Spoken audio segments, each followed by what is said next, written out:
Well, warning tonight, officials telling CNN that the United States has intelligence that Iranian-backed militia groups are planning to ramp up their attacks on U.S. forces in the Middle East.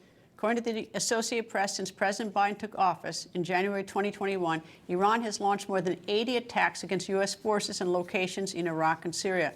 Meanwhile, the Biden administration's Iran foreign policy is under scrutiny.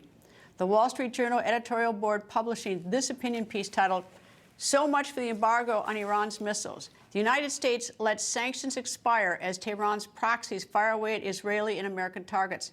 The op-ed then discusses how the Biden administration let the international embargo on Iran's missile program lapse, and the consequences, quote, "Iran will now obtain equipment for its drone and missile programs more easily. Expect its missile production to expand and do more damage in the hands of Iran's proxies in Lebanon, Syria, Iraq, and Yemen, as well as Russia in its war in Ukraine. New markets will also open up in Venezuela, Belarus, and beyond." In sum, the editorial board of the Wall Street Journal saying, quote, "The Biden policy has been to bribe Tehran, releasing frozen Iranian assets to buy peace and cooperation." And the op-ed adds, "See Israel for how that has worked," end quote. Retired Brigadier General and former U.S. Deputy Military Representative NATO Blaine Holt joins me. And as an aside, you viewers may not know this, but as a command pilot, General Holt flew more than 3,900 hours, 300 of which were during combat. He is the recipient of many military awards, including the Air Medal with bronze oak leaf clusters. So he's the real deal when he comes here and talks to us about what's going on. All right, General, the idea that the U.S., the Biden administration, let expire the missile sanctions at this time, was there any way around this? I mean, because now this stuff is being used against us. Yeah, it's great to be with you, and thanks for all that. If they made it a priority to check Iran, then we'd be checking Iran. It is a matter of national security to keep that technology out of their hands and to keep them from proliferating it. And already we've seen Russia has restructured its laws to immediately assist them with their missile technology program and potentially their nuclear program. We'll learn more about that in the days ahead. But Iran is flush with cash. The cash came from us and our facilitation of that. The Neville Chamberlain approach here and the appeasement approach has clearly not worked. We don't have a strategy in the region, yet we've got troops exposed. In Syria, we have our forces being attacked as you and I are having this discussion. And so we're watching eagerly with what's going on with Gaza, but very quickly this thing is spiraling to the north, to Syria. Last night indicated all of those things, and the common denominator is clearly Iran.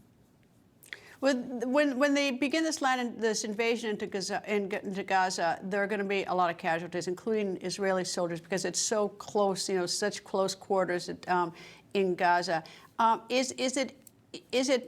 Is it impossible to use drones to target specific Hamas leaders, much like Soleimani was targeted when he was leaving the Baghdad airport in January of 2020 and got hit with a drone? Are drones just not something we can use in that type of environment? It's a great point. A lot of that technology, like drones or equivalent types of technologies going into the caves, into the tunnels, or floor by floors will be used.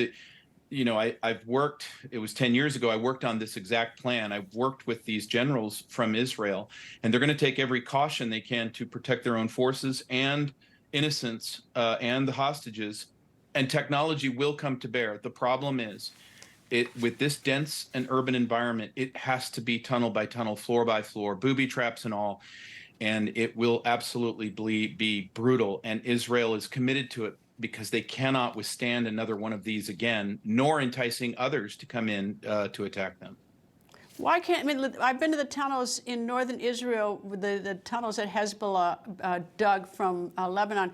Why do they have to go into the tunnels? Can't they just close those tunnels up if Hamas is hiding down there? They've closed up other tunnels, other places, but do they have to go in and walk through those booby traps?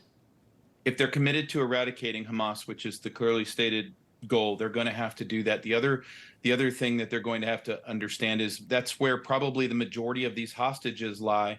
And if they're very reckless with the tunnels, we may miss an opportunity to make a rescue. And so they're going to put their lives on the line to try to not just eradicate Hamas, but to also save as many as they can. Brigadier General Blaine Holt, thank you, sir. Great to be with you.